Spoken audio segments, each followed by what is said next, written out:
Hi friends, எல்லோரும் எப்படி இருக்கீங்க? நல்லா இருக்கீங்களா? 2-3 நாள் லன்ச் வீடியோ போடல, இன்றைக்கி தான் வாங்க பார்க்கலாம். வடித்த சாதம்,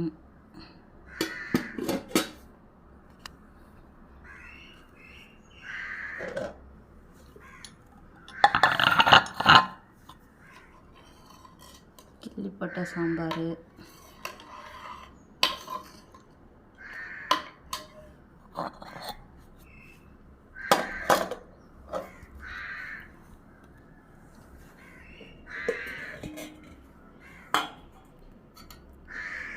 வெண்டைக்காய் ஃப்ரை, இரும்பு வானலில் செஞ்சுருக்கிறேன். இதில் செஞ்சால் சீக்கிரம் அடி பிடிக்காது, நமக்கு வதக்கிறதுக்கு ஈஸியாக இருக்கும். மறக்காமல் நம்ம சேனலை சப்ஸ்கிரைப் பண்ணுங்கள், லைக் பண்ணுங்கள், கமெண்ட் பண்ணுங்கள். பாய்.